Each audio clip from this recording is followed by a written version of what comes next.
rain fell like nails on steel. 2 in the morning, February 14th, 1945. Somewhere in the fetid darkness of Luzon's jungle, mosquitoes sang their blood hymn while mud sucked at the wheels of a half-track that nobody wanted. Staff Sergeant James Kowalski sat in the bucket seat of his M16 multiple-gun motor carriage, water streaming down his face, listening to a captain promise to kill him. "You fire that thing and draw mortars on my boys. I'll put a bullet in you myself, Sergeant." Captain Houston stood in the rain without flinching. Texas drawl cutting through the downpour like a sermon from an angry God. He was 35 years old and had survived Guadalcanal by knowing when to dig in and when to move. Right now, every instinct told him this quad 50 caliber contraption was a liability wrapped in olive drab paint. Kowalski said nothing. 22 years old, hands calloused from steel mills and gun mechanisms, he had learned long ago that silence was the only safe response when men with silver bars decided your fate. The captain's face was invisible in the darkness, just a voice floating in the wet air. But Kowalski could feel the contempt radiating like heat from a forge. "Anti-aircraft gun." Houston spat the words. "In a ground war. Brilliant. Whoever sent you here must think the Japs are going to parachute out of the goddamn coconut trees." The captain turned and slogged back toward the infantry positions, boots squelching in mud that smelled of rot and cordite. Kowalski remained motionless in his seat, rain pooling in the steel angles of the turret around him, feeling the weight of every set of eyes from the 25th Infantry Division's perimeter. They called his vehicle the Dragon Wagon. They called it the Target Magnet. They called it every name except the one that mattered: salvation. How does a man become the most hated person in his own army before firing a single shot? The answer sat in the mud beneath him. 4 Browning .250 caliber machine guns arranged in a quad mount, each barrel as long as a man's arm, all pointing uselessly at the sky, while the real war happened at ground level. 2,000 rounds per minute of theoretical firepower, designed to swat aircraft from the heavens, now parked behind a hill like a shameful secret because its mere presence drew enemy artillery like flies to a carcass. Kowalski reached down and touched the notebook wedged beside his seat. Waterproof canvas cover pages filled with calculations no gunnery instructor had ever taught. Convergence angles, ballistic coefficients, kill zone geometry. The official manual said the 4 guns should converge at 600 yards to create an aerial barrage zone. Kowalski's notebook said something different. If 4 guns converge at 200 yards instead of 600, the kill zone shrinks to 2 feet by 2 feet. Perfect for bunkers. He had written that 3 months ago during training at Fort Bliss after an instructor had called his questions stupid. The M45 quad mount was not designed for ground support, the instructor had explained, with the patience reserved for idiots and children. It was an anti-aircraft weapon. The convergence settings were optimized for engaging targets moving at 200 knots at altitude. Adjusting them for ground targets would require unauthorized modification of Army equipment. Kowalski had nodded and stopped asking questions. Then he had kept calculating. The rain intensified, drumming on the armored bat wings that protected the gunner from aerial strafing, but offered no comfort from the tropical deluge. Somewhere in the darkness, bamboo creaked and frogs screamed their mating calls. Kowalski closed his eyes and saw a different darkness. Pennsylvania, 1939. His father's face, coal dust permanent in every wrinkle, warning him about the mine. "Machines that break kill people, Jimmy. You remember that." 3 weeks later, a winch cable snapped during a cage descent. 12 men fell 400 feet into the earth. His father had been the shift foreman, first in the cage, last to be identified from what remained. Kowalski had been 16. He never went near the mines again. Instead, he went to Republic Steel in Youngstown, where his mother's cousin ran a maintenance crew. The cousin needed an apprentice who understood that machines demanded respect. Kowalski learned to read blueprints like scripture. Learned that every bolt had a purpose, every tolerance a reason. Learned that the difference between a machine that worked and a machine that killed was often just a matter of proper adjustment. When Pearl Harbor burned, he enlisted the next morning. Not from patriotism, though he felt that too. Not from rage, though that colored his dreams. He enlisted because the world was breaking and he knew how to fix things. The recruiter saw his test scores and mechanical aptitude and assigned him to anti-aircraft artillery. Perfect fit, they said. Kid who understands machines operating the most complex gun system in the Army. Nobody mentioned that understanding machines and understanding war were different kinds of knowledge. The rain slackened to a drizzle. Kowalski opened his eyes and studied the jungle wall 40 yards ahead. Black on black, infinite layers of shadow where anything could hide. Intelligence said the Japanese were massing for an attack. Intelligence said a battalion-sized force, maybe 800 men assembling in a ravine 2 miles east. Intelligence said the assault would come tonight or tomorrow, or the day after, but it would come because the enemy had no choice. American forces were tightening the noose around Manila, and every Japanese unit still mobile was being thrown into desperate counterattacks that High Command called strategic redeployments, and everyone else called suicide missions. 3 days ago, when Kowalski's half-track had rumbled into the 25th Infantry Division's sector, he thought he had finally arrived where he was needed. The division was spread thin along a 3-mile front, dug into positions that faced a jungle choked with Japanese stragglers, holdouts, and fanatics who had never received the memo that this war was already lost. Perfect environment for anti-aircraft support, he had thought. Air superiority achieved attention turned to ground threats. Captain Houston had disabused him of that notion within 5 minutes. Park it behind the hill. Houston had ordered, pointing to a rise that would put the half-track completely out of sight from the front line. Out of sight, out of mind, out of my way. Private Danny O'Brien had laughed. 20 years old Irish-American kid from Pittsburgh with a rifleman's build and a rifleman's contempt for anything that required more than 8 rounds to do its job. Great, he had called out to his squad. The Air Force sent us a parade float. Japs are going to see that thing from Manila. The mockery had spread like cholera through a tenement. Dragon Wagon, Target Magnet, Flyboy's Toy. Every nickname dripped with the same message: you don't belong here. Within hours, Kowalski was eating alone. By the second day, even the supply clerks avoided him. An entire company's worth of infantry had decided he was bad luck, wrapped in steel plating. On the second day, Kowalski had made his mistake. Routine maintenance required test firing. Every gunner knew this. After transport, after setup, you ran a short burst to verify the weapons were properly seated and the electrical traverse system functioned. Standard procedure. Kowalski had waited until mid-afternoon when no patrols were out, when the front was quiet.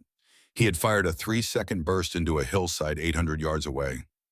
The sound was apocalyptic. Not the crack of rifles or the chatter of light machine guns, but a continuous roar like industrial machinery tearing sheet metal. 450 caliber Brownings firing in unison created a noise that vibrated in the chest cavity and made small animals flee for miles. The jungle had gone silent in shock. Then the Japanese mortars had answered. They walked in 5 rounds over 3 minutes, targeting the sound. None hit the half-track, but 2 landed close enough to shower shrapnel across an infantry position. Private Murphy from Chicago took metal in his thigh. Corporal Jackson from Alabama caught fragments in his shoulder. Both would survive, but both would carry scars that pointed directly at Kowalski's thoughtless test fire. Captain Houston had arrived at the half-track before the last mortar shell stopped echoing. The captain's face had been red veins standing out on his neck. And for a moment, Kowalski genuinely believed the man would draw his sidearm and execute him on the spot. Instead, Houston had leaned close, so close Kowalski could smell the coffee and cigarettes on his breath, and delivered his verdict with the calm of a judge pronouncing sentence. You just painted a target on my entire platoon. I want you gone. But division wouldn't reassign him. Anti-aircraft assets were division level, not company level. Houston commanded infantry. He couldn't order the half-track away, only request it. And division, in its infinite wisdom, informed by officers who looked at maps instead of mud, had decided the M16 would stay. Defensive depth, they called it. Flexible response capability. All the words that sounded good in a briefing room and meant nothing in a foxhole. So Kowalski stayed, hated, isolated, waiting for a war that refused to include him. On the 3rd day, he stopped waiting and started working. The modifications took 18 hours spread across 3 nights. Kowalski worked by a shielded flashlight, using tools scrounged from the motor pool and techniques learned in steel mill maintenance bays. First, the convergence adjustment. He loosened the gun mount bolts and angled each of the 4 barrels inward, adjusting their aim point from the factory setting of 600 yards down to 200. The math was simple geometry. The execution was delicate surgery. Each gun had to point at exactly the same spot in space, creating a convergence zone where all four streams of bullets would intersect. Too wide and the fire would scatter uselessly. Too narrow and the zone would be the size of a grapefruit, impossible to keep on target. He aimed for 2 feet square, a basketball-sized kill zone.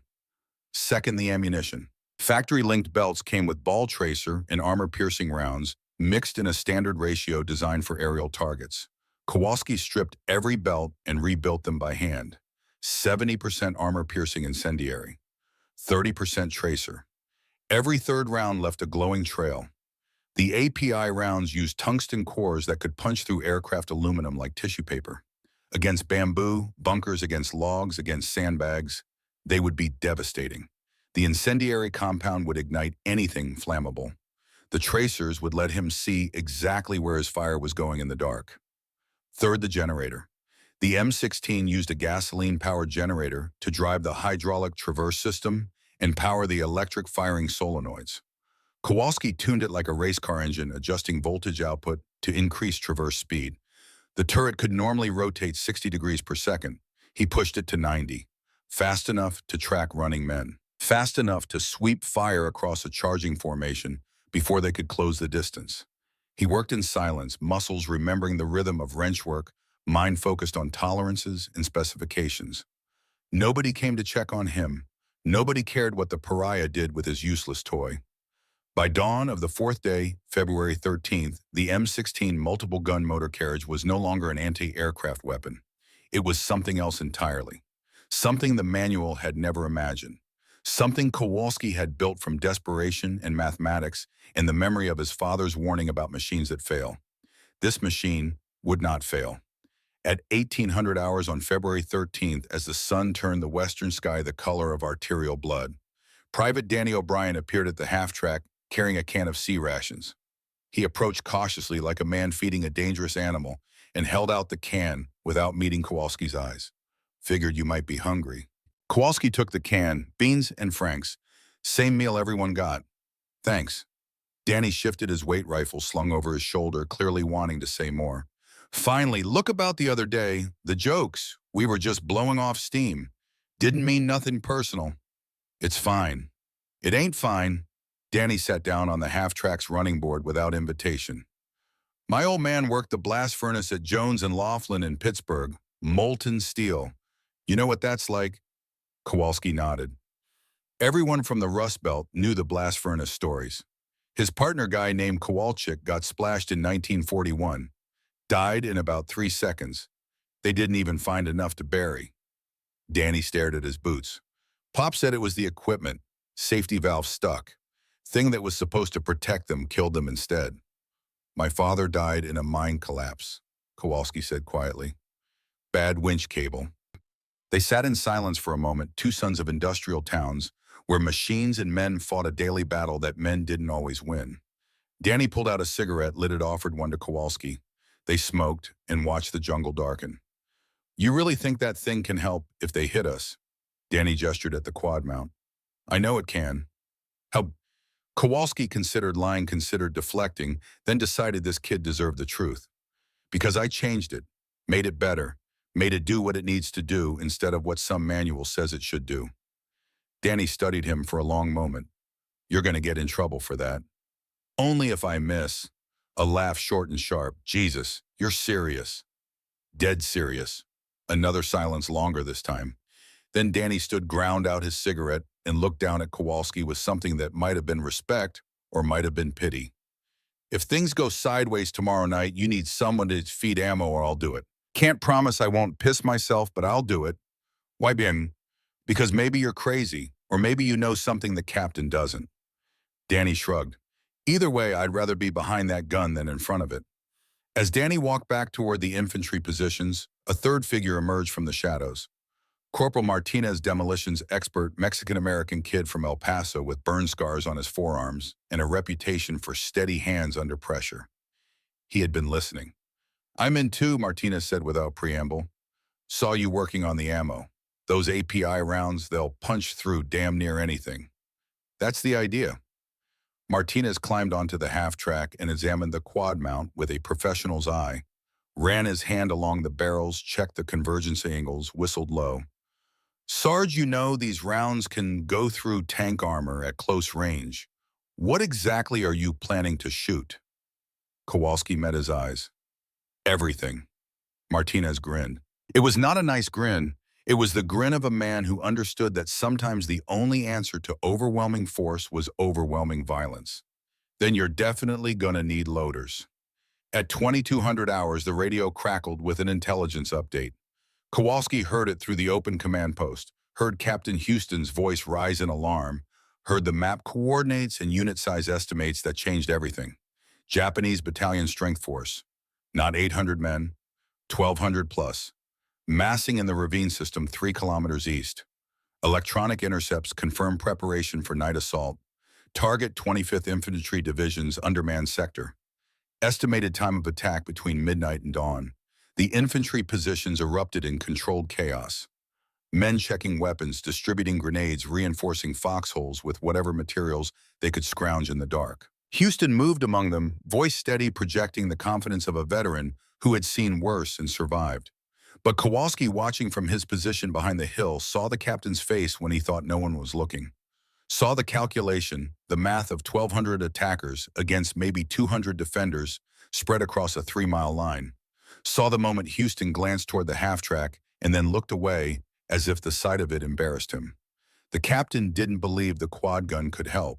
He had made his judgment based on doctrine and experience. Anti-aircraft weapons were for aircraft. Ground combat was for riflemen and machine gunners and mortars. The book said so. Training said so. Every battle Houston had survived had proven it. Kowalski's notebook said something different. At 2300 hours, Kowalski started the generator. The engine coughed once caught, settled into a steady thrum that vibrated through the half-track's frame. He engaged the electrical system. Hydraulic pumps whined to life. The turret rotated smoothly on its mount, responding to the hand controls with the precision he had tuned into it. He traversed left, traversed right, elevated the guns, depressed them. Perfect. Danny and Martinez appeared out of the darkness, both carrying their rifles but moving with purpose toward the half-track. No jokes now, no mockery. They had made their choice. "Where do you want us?" Danny asked. "Ammo's in the storage bins on both sides. When I burn through a belt, you swap it fast. Don't look at what's happening downrange. Just focus on the feed mechanism." "Can you do that?" "Yeah." "Martinez, you watch for barrel overheat. If any gun starts glowing red, you tell me immediately. I'll have to rotate fire to different barrels." "Understand?" "Got it." "One more thing." Kowalski looked at both of them. "If this goes bad, if I can't stop them, you bail out and fall back with the infantry. Don't try to be heroes. This isn't your fight." Danny shook his head. "Respectfully, Sarge, fuck that. We're in this together." At 2330 hours, the jungle went silent. Every frog, every bird, every insect stopped its noise at once, as if nature itself was holding its breath. Veterans knew that silence. Prey animals know when predators are moving. The jungle was warning them. At 2345, a Japanese Type 92 heavy machine gun opened fire from a concealed position 150 yards into the tree line. The distinctive sound of the weapon, nicknamed Woodpecker by American troops for its slow, heavy rate of fire, echoed across the clearing. Bullets snapped overhead, forcing infantry to duck into their holes. Return fire from American positions did nothing. The bunker was two well-built logs and bamboo layered too thick. Captain Houston tried everything. Mortars walked rounds into the area but couldn't score a direct hit in the darkness. Rifle grenades fell short or wide. The Woodpecker kept firing, pinning down an entire platoon, daring someone to expose themselves for a clear shot.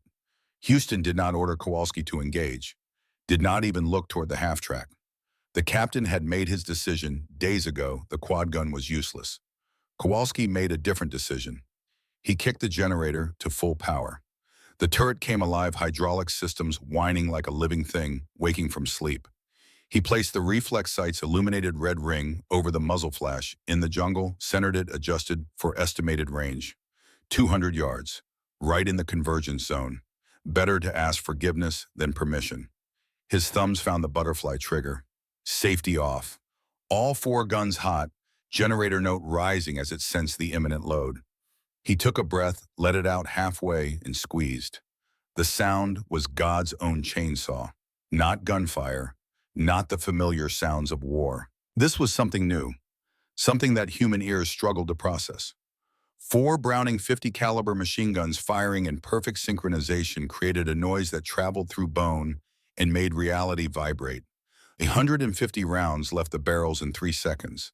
60 pounds of lead and tungsten and incendiary compound traveled downrange at 2,800 feet per second. The convergence zone appeared as if painted by light. Four streams of tracers met at exactly 200 yards, merging into a single pillar of fire that drilled into the jungle like a welding torch.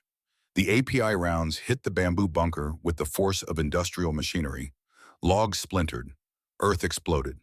The incendiary compound ignited dried bamboo, creating instant fire.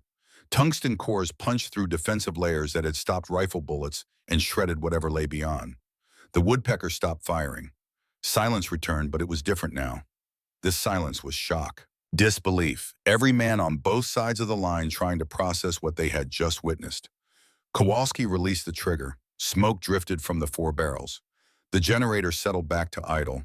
Where the bunker had been only a smoking crater, remained edges still glowing from incendiary ignition. Captain Houston stood up from his foxhole and stared. Just stared. His mouth opened, but no words came out. From the jungle, a sound, sharp, metallic, a whistle. The kind Japanese officers used to signal attack formations. Once, twice, 3 times. Then the entire jungle wall seemed to wake up, rustling with movement, alive with voices chanting in unison. Banzai, banzai, banzai. Houston's face went white. He turned slowly toward Kowalski's position, no longer seeing a useless anti-aircraft gun, no longer seeing a liability. The captain's expression held something new. Desperate hope, terrible recognition. The radio squawked. Updated intelligence. Enemy force larger than estimated. Not 1,200 men, more like 1,500, maybe 2,000. Hard to confirm exact numbers in the dark, but electronic intercepts indicated multiple company-sized elements converging on this exact sector. Houston jogged to the half-track, climbed up beside Kowalski's position, looked the young sergeant directly in the eyes for the first time since the test fire incident. Kid, if you got anything, now's the time. Kowalski's hands were already on the controls. I've got 8,000 rounds and a weapon they've never seen before. Then God help them. The captain jumped down and sprinted back to his command post, shouting orders, redistributing his thin line to cover the most likely avenues of approach. Men scrambled into fighting positions, checked ammunition, fixed bayonets. The math was simple and terrible. 200 defenders against 2,000 attackers in close terrain favored the attackers overwhelmingly. This wouldn't be a battle, it would be a slaughter, unless... Kowalski sat in his bucket seat, hands steady on the controls, watching the jungle wall 100 yards ahead. Watching it move. Watching shadows separate from shadows. Watching the attack form like a wave building in deep water, ready to crash against the thin American line and sweep it away. He thought about his father crushed in a mine shaft because a machine failed. He thought about the calculations in his notebook of the convergence zone geometry, the kill box mathematics. He thought about Danny and Martinez behind him loading ammo they trusted him to use well. He thought about 1,200 men who were about to learn that sometimes the difference between a machine that protects and a machine that kills is just a matter of how you aim it. The jungle erupted, 2,000 voices screaming in unison, 2,000 bodies charging across open ground, 2,000 men who had never faced a weapon like the one Staff Sergeant James Kowalski had built from spare parts, in desperation and the memory of every machine that had ever failed him. His thumb settled on the butterfly trigger. The generator rose to full scream, and the meat chopper opened its mouth. The first wave came like a fever dream made flesh. Midnight had barely settled when a Japanese flare arced into the sky magnesium white, turning darkness into surgical theater illumination. The jungle wall 300 yards ahead seemed to convulse, then vomit forth a mass of humanity that defied understanding. Not a skirmish line, not a tactical advance. A tsunami of bodies screaming, bayonets, glinting officers with swords raised, all moving with the single-minded purpose of insects swarming toward sugar. 300 men in the first wave, maybe more. Hard to count what moved as one organism. 80 yards and closing fast. The American line opened fire. M1 Garands cracked their distinctive 8-round song. Browning automatic rifles stuttered their 20-round bursts. The 30 caliber machine guns chattered like typewriters recording the end of the world. Lead crossed the clearing in both directions, tracers drawing geometry, lessons in red and green. Men fell. Japanese soldiers crumpled, pitched forward, spun, and collapsed. But the wave didn't stop. The bodies became stepping stones. The survivors ran across their own dead, without breaking stride, voices rising in that guttural chant that had terrified Allied troops across the Pacific. 70 yards, 60 yards, close enough now to see individual faces in the flare light. Boys, most of them. Teenagers with fanatic eyes and death poems written on strips of cloth wrapped around their heads. The American machine guns began to overheat. Barrels glowing mechanisms, jamming gunners frantically changing barrels with hands protected by asbestos gloves that barely worked. The Garands kept firing, but 8 rounds at a time couldn't hold back an ocean. 50 yards. Captain Houston's voice cut through the chaos hoarse from shouting, "Fix bayonets, prepare for close combat." The sound of steel sliding onto rifle lugs. The sound of men preparing to die. Kowalski had been tracking the wave since it emerged, turret rotating smoothly, keeping the mass centered in his sight, waiting, calculating. The convergence zone was optimized for 200 yards. At 300, the 4 streams would scatter too wide. At 100, they wouldn't have merged yet. He needed them at exactly the right distance. 200 yards. Now. He depressed the guns to chest level and squeezed both butterfly triggers. All 4 weapons firing simultaneously. Generator roaring as it fed power to the traverse motors and firing solenoids. Hydraulic fluid shrieking through lines never designed for this kind of sustained load. The sound was apocalypse. Not the familiar percussion of individual shots, but a continuous tearing, like industrial fabric ripping at molecular speed. 2,000 rounds per minute, 33 rounds per second. A river of steel and tungsten and white-hot incendiary compound pouring into the convergence zone. The effect was instantaneous and absolute. The front rank of the charge didn't fall. They disassembled. Human bodies subjected to forces they were never designed to withstand. 50 caliber rounds traveling at 2,800 feet per second carried kinetic energy measured in tons per square inch. When that energy transferred into flesh and bone, physics took over. Men came apart. Not wounded, not killed, unmade. The convergence zone at 200 yards created a basketball-sized impact area where all 4 streams met. Anything entering that space ceased to exist in recognizable form. Bodies literally exploded, turned to pink mist and bone fragments that became shrapnel for the men behind them. The API rounds overpenetrated, passing through multiple targets. A single bullet might go through 3 or 4 men before expending its energy. The incendiary compound ignited cloth, skin, anything flammable. Tracers painted the destruction in glowing lines that seared themselves into the retinas of every man watching. Kowalski swept the turret left to right. Smooth traverse controlled arcs walking the convergence zone across the width of the attack. 3-second burst traverse, 3-second burst. The generator never faltered. The guns never jammed. The mathematics he had calculated in his notebook translated perfectly into reality. The wave stopped advancing. Not because the men wanted to stop, because there were no men left alive to advance. In less than 90 seconds, 300 attackers had been reduced to scattered remnants, crawling back toward the jungle, leaving behind a carpet of dead, so dense the ground was invisible beneath them. Total silence fell. Even the American positions had stopped firing, riflemen standing in their foxholes with mouths open, trying to process what they had witnessed. Kowalski released the triggers. Smoke drifted from the 4 barrels in lazy spirals. His hands were steady on the controls, but his mind was screaming. He had just killed more men in 90 seconds than most soldiers killed in entire wars. The convergence zone had worked exactly as designed. The mathematics had been perfect. The engineering flawless. And he had turned human beings into vapor. Private Danny O'Brien stood frozen at the ammunition bin, fresh belt in his hands, staring at the killing field. His voice came out as a whisper, "Holy Mother of God." Corporal Martinez had turned away, hands on his knees, fighting not to vomit. "Jesus Christ, Sarge, Jesus Christ." Captain Houston climbed onto the half-track, moving like a man in a dream. He looked at Kowalski, then at the quad mount, then back at Kowalski. For a long moment, he said nothing. Then he pulled out a cigarette, lit it with shaking hands, and offered it to the sergeant. "I was wrong, kid. Keep firing." The cigarette tasted like cordite and ash. Kowalski took a drag, handed it back, never took his eyes off the jungle, because he could hear it. Movement in the undergrowth. Voices calling in Japanese. Officers reorganizing, reforming, preparing the second wave. They were coming again. The radio crackled. Intelligence update.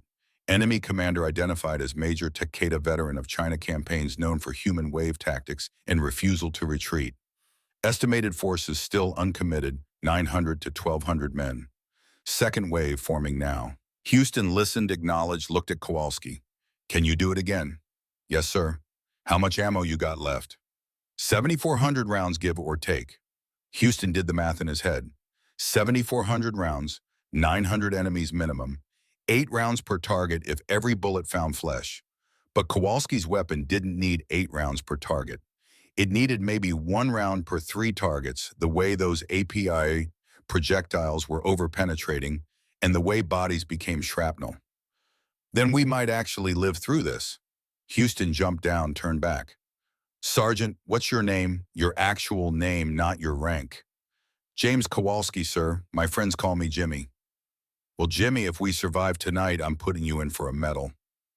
"Rather have a hot shower and a beer, sir." Houston almost smiled. "If we survive, I'll get you both." 30 minutes passed. Kowalski used the time to check his weapon. Barrel temperatures cooling but still elevated. Ammunition feed mechanisms operating smoothly. Generator fuel tank 3/4 full, good for another 6 hours of operation. Hydraulic pressure nominal. Electrical systems green across the board. Behind him, Danny and Martinez were reorganizing the ammunition supply, placing the next several belts within easy reach, working with the quiet efficiency of men who knew their bro and had accepted the stakes. No more jokes, no more mockery. They had seen what this weapon could do. They had become believers. The Japanese artillery announced itself with a sound like tearing canvas, followed by the crump of a 75mm shell, impacting 20 yards to the left of the half-track. Mud geysered, shrapnel pinged off the armored batwings. The blast wave rattled Kowalski's teeth. "Mountain gunner," Martinez called out. "Type 41. They're targeting us specifically." Another shell, this one to the right, closer, bracketing fire. The Japanese gunners were walking rounds and searching for exact range. The third shell would likely hit the half-track directly. Kowalski saw the muzzle flash. Yellow-orange flower blooming in the tree line 250 yards northeast. The crew would be reloading now, maybe 15 seconds before the next shot. He had a window. He spun the turret toward the flash, elevated slightly for the distance, and fired a 5-second burst. 650 rounds poured into the grid square where the gun sat. He couldn't see the results in the darkness, but he heard them. A secondary explosion much larger than his rounds alone could cause. Ammunition cook-off. The mountain gun's ready rounds detonating sympathetically. The Japanese artillery went silent, but mortars opened up.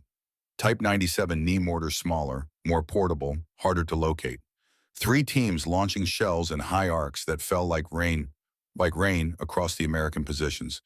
Men dove into foxholes. Earth erupted in black plumes. A rifleman screamed, hit by fragments. Kowalski hunted the mortar teams by their launch flashes. Brief sparks in the darkness, 200 yards out, scattered positions.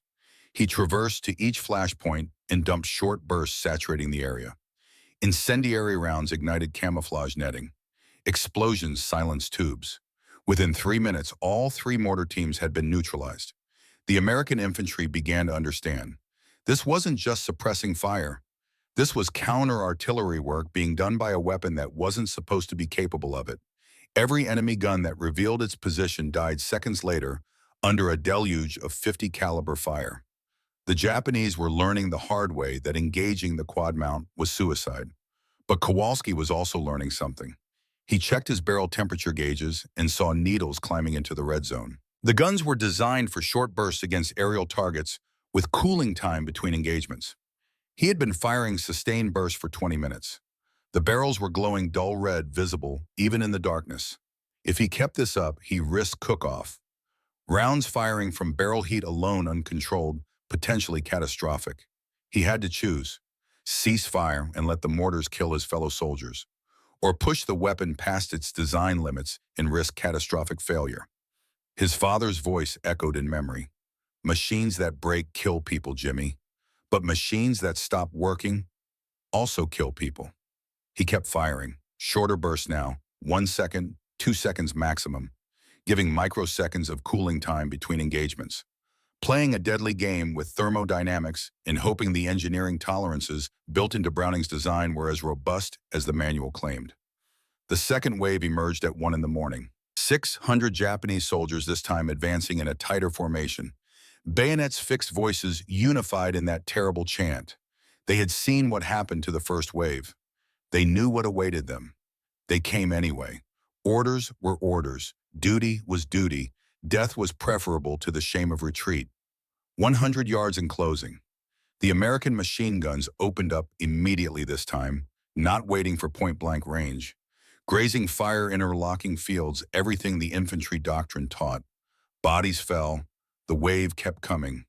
80 yards. The riflemen joined in M1's cracking and controlled rhythm. More bodies fell. The wave absorbed the casualties and continued. 60 yards. Grenades arced out from American positions, air bursts, and ground detonations, creating holes in the formation. The wave flowed around the holes like water around rocks. 50 yards. Infantry were fixing bayonets again, preparing for the inevitable moment when firepower failed and it came down to steel and desperation. Kowalski had been waiting, letting the infantry thin the attack, conserving ammunition, watching the convergence zone approach optimal range. The formation was tighter this time, more concentrated. Perfect for maximum effect, 40 yards from the American line, 200 yards from the quad mount. He depressed all 4 guns to ground level and held the triggers down. The mowing began. Not individual engagements, not targeted shooting, wholesale slaughter on an industrial scale. The convergence zone became a blender, a threshing machine, a force of nature disguised as a weapon. Bodies didn't fall so much as cease to exist. The over-penetration effect meant every burst hit multiple targets. The bone fragments from destroyed bodies became secondary projectiles. Men 20 feet from the impact zone died from shrapnel that had seconds earlier been their comrades.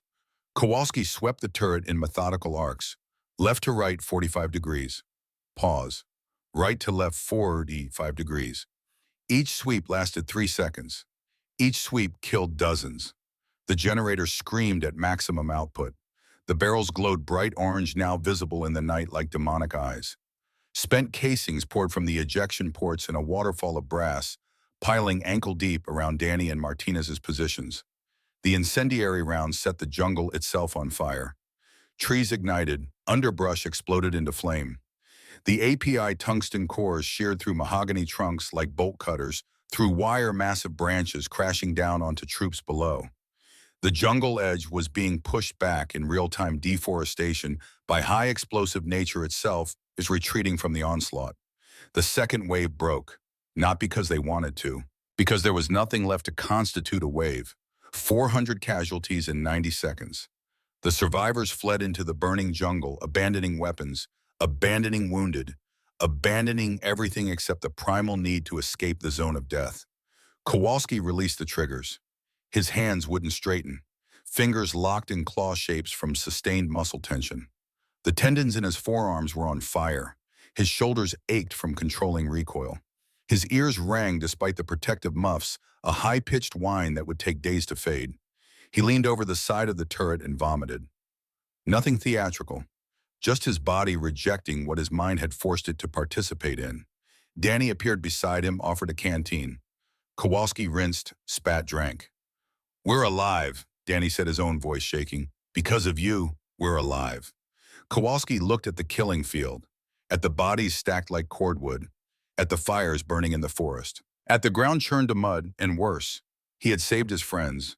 He had also turned 400 men into pink mist and bone fragments. Both were true. He didn't know how to feel about that. "I didn't save anyone," he said quietly. "I just made them stop existing." Martinez climbed up, his face pale. "They were trying to kill us, Sarge. You did your job. My job was shooting planes." Kowalski stared at his hands. They were trembling now, adrenaline crash hitting hard. "This is something else. Captain Houston approached, moving carefully, as if the ground itself had become sacred. He looked at Kowalski and saw something that made him pause. Not triumph, not pride, just a young man processing the reality of industrial-scale killing. "Son, I need you to hold it together for one more hour. Can you do that?" Kowalski forced his hands back onto the controls. "Yes, sir." "Good, because they are coming again." The radio intercept confirmed it. Major Takeda had committed his reserve forces. Final banzai charge. All remaining troops, estimated 400 men, would attack at dawn. The Japanese commander knew American air support would arrive with daylight. This was his last opportunity to break the line. After this, there would be no second chances. Houston relayed this to his platoon, voice carrying across the positions.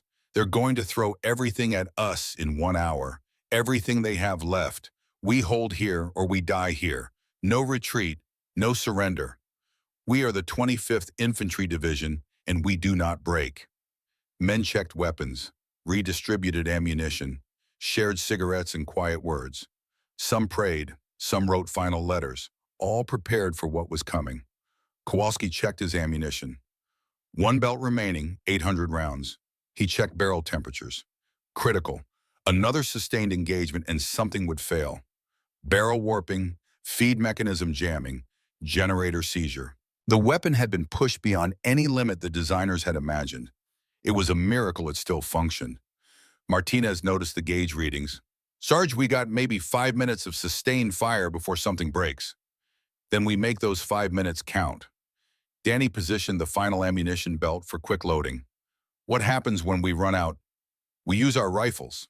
Kowalski patted his M1 carbine, still slung across his back, unfired all night. "But it won't come to that." "How do you know?" "Because I'm not stopping until every single one of them is dead or running." 4:30 in the morning. Pre-dawn darkness, that moment when night holds on with desperate strength against the coming light. The jungle was silent except for the crackling of fires set by incendiary rounds. Smoke drifted across the clearing, mixing with morning mist. The Japanese massed in the ravine, 150 yards out. Kowalski could hear them. Sake bottles breaking. Officers shouting final instructions. Swords being drawn. Death poems being recited. The sounds of men preparing for the last charge they would ever make. 5 o'clock. The eastern sky began to lighten purple, turning to gray. Dawn coming, bringing with it American air support artillery reinforcements. The window was closing. Major Takeda would know this. Everything depended on the next few minutes. The charge came without warning, no whistle this time. Just a roar. 400 voices screaming as one. 400 bodies sprinting from the ravine, covering the distance at terrifying speed. They had learned from the previous waves, started closer, moved faster, accepted that casualties were inevitable, but maybe they could close the distance before the devil's weapon cut them all down. 80 yards from the American line at start, 10 seconds to contact if nothing stopped them. The infantry opened up immediately, everything they had. Rifles, machine guns, grenades, desperation. Bodies fell. The charge continued. 70 yards. American machine gun barrels overheating, jamming. Riflemen out of grenades now. Fixing bayonets for the 3rd time tonight. 60 yards. Men in the foxholes preparing to die. Kowalski had the quad mount aimed at the convergence zone from the moment they appeared. No hesitation, no moral debate. Just mathematics and the cold certainty that if he didn't act, everyone died. He mashed both triggers down and did not let go. Maximum rate of fire, 2,000 rounds per minute. All 4 barrels glowing bright orange, visible in the gray dawn light. Generator redlining screaming like a living thing being tortured. Brass casings pouring out in a golden waterfall. The weapon shaking itself apart from recoil, forces it was never designed to sustain. The convergence zone became a wall of death. Anything entering the 2-foot diameter cylinder simply disappeared. Bodies exploded. Bone-beaded shrapnel. Blood became mist. The overpenetration meant rounds hitting 8, 10, 12 men before finally stopping. The incendiary compounds turned humans into torches. The API tungsten cores punched through anything in their path. Kowalski swept the turret in full 360-degree rotations, covering flanking attempts, elevating for plunging fire into the ravine, depressing for lawn mowing the front ranks. every muscle in his body screaming, hands bleeding where the vibration had torn skin, vision blurring from exhaustion and shock, and the sustained violence of it all. Then barrel number 3 began cook-off. Rounds firing on their own chambered ammunition igniting from barrel heat before the firing pin struck. Uncontrolled, deadly. The barrel swung wild bullets spraying in random directions until Kowalski wrestled the turret around, pointing the rogue gun upward at empty sky. He kept firing the other 3 barrels, compensating, maintaining the convergence zone with only 75% of his firepower. Danny and Martinez grabbed the turret, manually helping him traverse it when the hydraulics began failing. 3 men, 1 weapon, pure desperation incarnate. Spinning the mount by hand, keeping the streams of fire directed at the enemy, refusing to let physics or exhaustion or fear stop them. The generator died. No power traverse. No electrical firing system. But the gun still had manual triggers, still had mechanical firing pins. Kowalski worked them like a madman, squeezing individual triggers in sequence, creating a stuttering rhythm instead of continuous fire. Less effective, but still deadly. The last Japanese soldier fell at 30 yards from the American line. Kowalski released the triggers. Barrel 3 finally stopped cooking off after firing 5 final rounds into the sky. The generator smoked permanently destroyed. The ammunition belt showed 47 rounds remaining. Dawn broke properly now. Purple sky turning pink, then gold. Beautiful. Utterly incongruous with the carnage below. Captain Houston stood and looked at the battlefield. 800+ Japanese dead across 3 waves. Bodies stacked so thick the earth wasn't visible. Fire still burning. Jungle pushed back 50 yards, stumps and smoke marking where forest had been. And not one enemy soldier had reached the American line. He looked at Kowalski. The sergeant sat slumped in his bucket seat, face blackened with smoke, hands bleeding, eyes hollow. Houston didn't speak, just nodded. Recognition, respect, awe. The infantry emerged from their foxholes like survivors climbing from bomb shelters. They walked toward the half-track, slowly, reverently. No mockery now, no jokes about dragon wagons or target magnets. They touched the vehicle like it was a shrine, ran their hands over the barrels, whispered among themselves. Danny climbed up and wrapped a blanket around Kowalski's shoulders. "Rest, Jimmy, we got watch." Martinez appeared with a hot coffee from somewhere. "You did it, Sarge, you actually did it." Kowalski looked at them both. "Did what? Killed a lot of people who were trying to kill us. That's not heroism. That's just survival with extra steps." "You saved 200 men tonight," Houston said, climbing up one more time. "Whatever you think about what happened, whatever keeps you up at night, remember that. 200 American soldiers are going to go home to their families because you were here." Kowalski closed his eyes, saw the pink mist, saw the bodies disintegrating, saw the convergence zone doing exactly what he had designed it to do. Perfect mathematics translating into perfect horror. "I'll remember," he said quietly. "That's the problem. I'll remember all of it." The sun rose fully now, bathing the clearing in golden light. In the distance, the sound of aircraft engines. American fighters doing dawn patrol. The war continuing indifferent to what had happened in this small corner of jungle. Staff Sergeant James Kowalski sat surrounded by ankle-deep brass casings, hands still locked in firing position, and watched smoke rise from 800 bodies. The meat chopper had done its work. The devil's weapon had lived up to its name, and the man who built it would carry that weight for the rest of his life. The smell hit first. Before the sight, before the full comprehension, the smell arrived and made men gag. Cordite and copper and something else, something organic burning. The clearing looked like an industrial killing floor where the product was death measured in tonnage. Captain Houston tried to count bodies, gave up at 200. What mattered was impossible mathematics. 200 American infantry against 800 Japanese attackers, and when dawn broke, American casualties numbered 0 killed in action. 3 wounded, none critically. The quad-mount half-track sat in its revetment, surrounded by spent brass casings that came up to a man's shins. The barrels were warped from heat stress. The generator was a melted ruin. The weapon would never fire again without a complete rebuild. But it had lasted exactly long enough. James Kowalski sat in the bucket seat, unable to stand because his legs had gone numb. A medic checked him over. No wounds, just combat exhaustion so profound it looked like physical injury. The medic massaged his hands straight over 10 agonizing minutes, while Kowalski stared at nothing. Danny O'Brien and Martinez collapsed beside the half-track, sharing a cigarette, not speaking. They had fed ammunition into a weapon that killed more human beings in one night than most armies killed in entire campaigns. They had saved every friend they had. Both truths existed simultaneously. The infantry approached in small groups as if entering a church. They looked at Kowalski with something between gratitude and awe.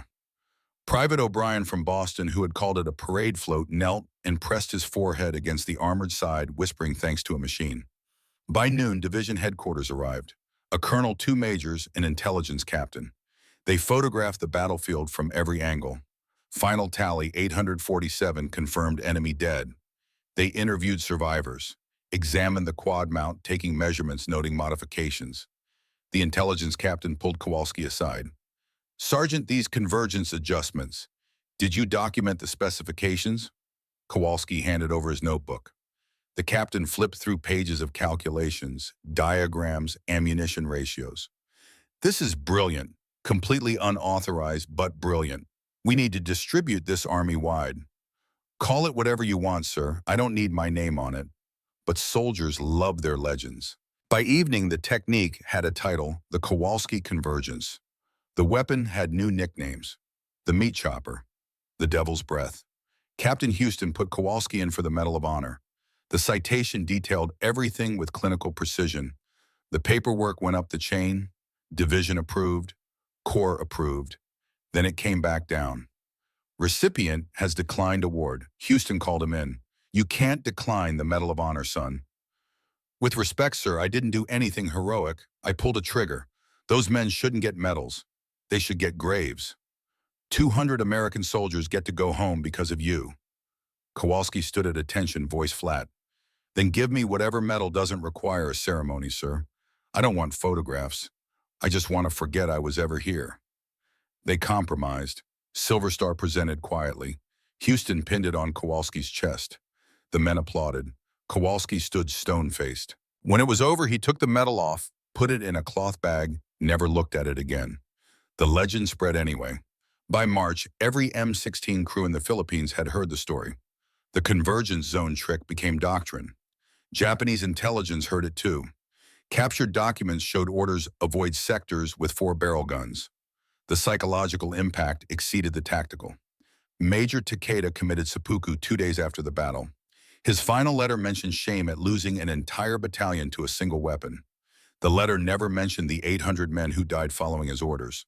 Kowalski, Danny, and Martinez stayed together through the Philippine campaign. The M16 was rebuilt and fought in 6 more engagements. But something inside Kowalski had broken that night. The part that could kill without consequences had burned out like an overheated barrel. He had nightmares, the same dream on repeat. Standing in the turret, firing endlessly, but the wave never stops. Japanese soldiers keep coming, keep dying. He pulls triggers until his hands bleed, until barrels melt. And when the smoke clears, the bodies have his father's face. Danny noticed. Found Kowalski one night, 3 in the morning, smoking and shaking. "Can't sleep. Don't want to sleep." Silence. Then Danny spoke quietly. "My priest told me, before I shipped out, that war changes men. Said the burden you carry is the price of the lives you saved. Your priest ever kill 800 people in one night? No, but he fought at Verdun. He knows what it costs." Kowalski crushed out his cigarette. "I'm not sorry I did it. If I could go back, I'd do it again. You, Martinez, Houston, everyone deserved to live. But knowing I'd do it again doesn't make it easier. That's what makes you human." August 15th, 1945. Japan surrendered. Atomic bombs had been dropped. Kowalski saw the newspaper photograph the next day. Mushroom cloud over a city. 70,000 casualties. They made a weapon that does to a city what I did to that jungle, he thought. God help us all. The decoration ceremony happened in September. Division insisted. Kowalski stood in formation while a general pinned medals. Photographers captured it. The speech praised innovative tactics and courage. Never mentioned the pink mist or the bodies or the way his hands still shook. After Martinez found him. "Staying in Sarge. Army's the only place I fit." Good luck, Corporal. Sergeant now. They promoted me. You toe. Going home. Danny appeared with college brochures. GI Bill would pay. Engineering maybe. Something that built instead of destroyed. Pittsburgh's not far from Youngstown. We should stay in touch. Yeah. They knew they wouldn't. Some friendships only exist in the context that created them. The night before shipping out, Kowalski walked back to the battlefield. Jungle had reclaimed most of it. But in the underbrush, a rusted Japanese helmet. Inside, wrapped in oilcloth, a photograph. Japanese soldier with a young woman holding a baby. All smiling. A family. He pocketed the photo, carried it for the rest of his life. A reminder that the people he killed weren't just numbers. They were sons and fathers who died because he had been better at killing. The troop ship home took 3 weeks. Kowalski spent it on deck avoiding conversation. His war had been one night, 6 hours, 800 dead. Everything else was waiting. His mother met him in Youngstown. She hugged him and cried and asked if he was okay. I'm fine, Mama, just tired. The war, it was bad. It was loud. I'm glad it's over. She wanted details. He gave her nothing. How do you tell your mother you built a better way to kill people? Youngstown looked smaller. Republic Steel still dominated the skyline. His mother wanted him to use the GI Bill for college. But Kowalski couldn't imagine classrooms. He went back to the mill where his mother's cousin had taught him the trade before the war. They needed maintenance men. The foreman hired him on the spot. The blast furnace was its own kind of war. Molten steel at 3,000 degrees. Equipment under constant stress. Things broke. People died occasionally. Kowalski fit perfectly. Co-workers noticed loud noises didn't bother him. When a ladle tipped, when hammers backfired, when pipes burst, everyone jumped. Kowalski just turned with calm assessment and fixed what broke. The foreman noticed. Kowalski, you got ice in your veins. Just used to worse. He met Helen at church. Polish Catholic girl, second-generation courthouse secretary. Her brother had been at Normandy and didn't talk about it either. She understood some things, stayed locked away. They married in '48. Danny came from Pittsburgh. Martinez sent a card from Fort Benning. Major Houston sent a telegram. None mentioned the war at the reception.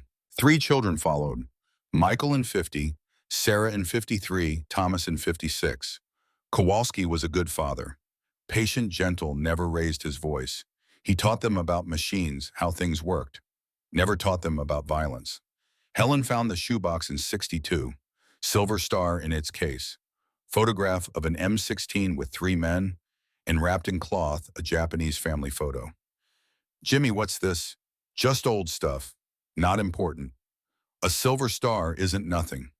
It was a long time ago. He took the box gently. Some things are better left alone.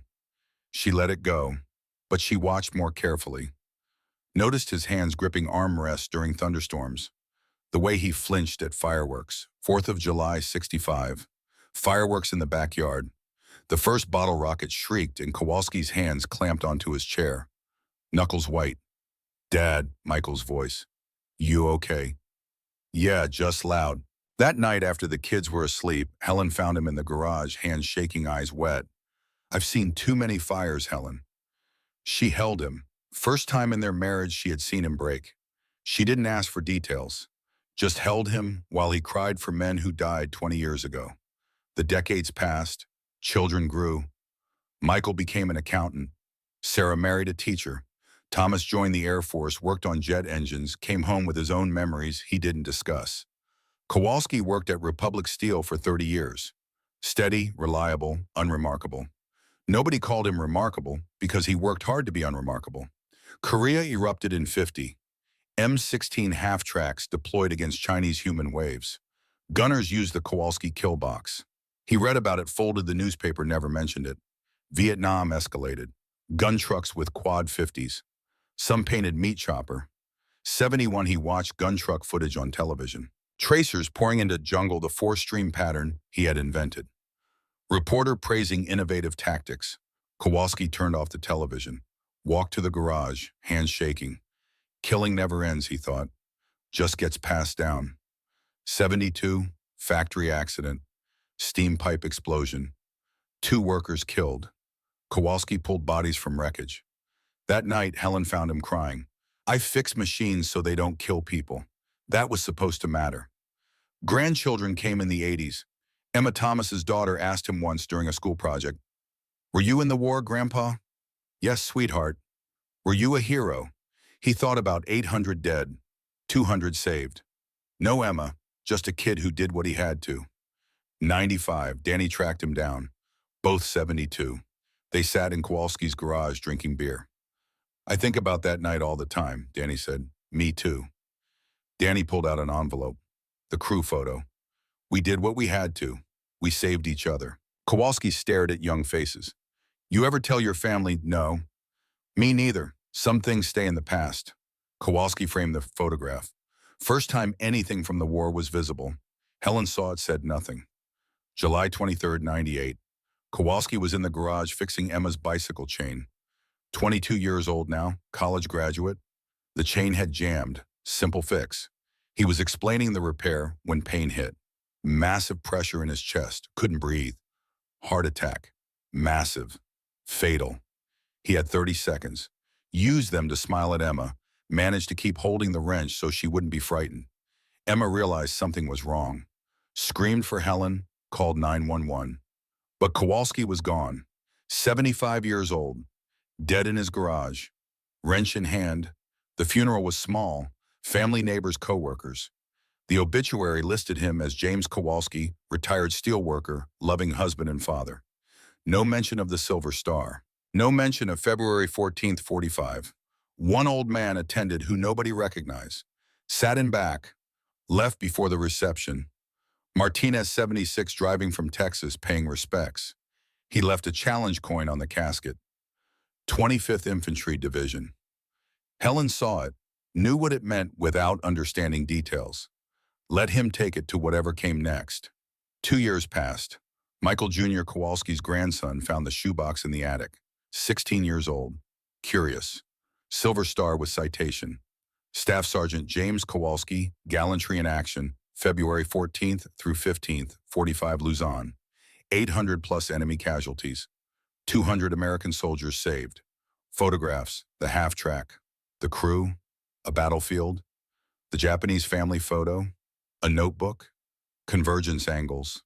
Kill zone geometry. Last page dated February 16th, 45. I saved my friends. I killed 800 men. Both are true. I don't know how to feel. I hope someday I will. Until then, I carry them all. This is the price of the weapon I built. God forgive me. Michael Jr. showed his father. Did you know that Michael stared at the Silver Star? No, he never said anything. They researched, found references, military forums discussing the meat chopper legend, documentation of the Kowalski convergence still taught in doctrine, found their father, their grandfather, discovered he had been someone else entirely. He never wanted us to know, Sarah said. Michael thought about his father, the fireworks flinching, the garage breakdowns, because he wanted us to think of him as someone who fixed things, not someone who broke them. They donated the Silver Star to the National World War II Museum. Anonymous donation, let historians understand. But keep the name private, respect his wish. The museum accepted, added it to the Pacific collection. Placard Silver Star recipient, M16M, GMC, gunner pioneered ground support tactics, name withheld per family request. 2006, Emma Monica Kowalski, 30 history professor, visited the museum with her daughter, 5 years old. They stood before an M16 on display. Placard M45 quad mount, primary role anti-aircraft, secondary role ground support, nicknamed Meat Chopper, feared as Devil's Breath. Emma's daughter pointed at the bucket seat. What's that, where the gunner sat? Were they brave? Emma thought about her grandfather, about finding him in the garage, about the notebook entry, about the weight he carried silently for 53 years so his children could grow up without nightmares. He was terrified, she said quietly, but he did it anyway. That's the bravest kind of brave. That night, Emma wrote in her journal, Grandpa Jimmy died fixing a bicycle. He lived fixing machines. He fought operating a machine he'd fixed to kill better than anyone thought possible. He never told us because he wanted us to remember the man, not the weapon. He wanted us to know good people sometimes do terrible things for good reasons, and the burden of that is the price of being human. I miss him. I understand him now, and I'm grateful he carried that weight alone. The museum closed. The half-track sat in its display forever frozen, untouched by context. In the bucket seat where James Kowalski sat 70 years earlier, nothing remained but worn metal and the ghost of decisions made in darkness. The weapon endured. The doctrine endured. The legend endured. The man endured only in memory, among the few who understood that heroes don't always wear their medals. Sometimes they hide them in shoeboxes and take their secrets to the grave. James Kowalski was 22 when he killed 800 men in one night. He was 75 when he died, fixing his granddaughter's bicycle. Between those moments stretched 53 years of ordinary life lived by an extraordinary man who wanted desperately to be ordinary. He got his wish. The world remembered the weapon and forgot the man, exactly as he wanted it.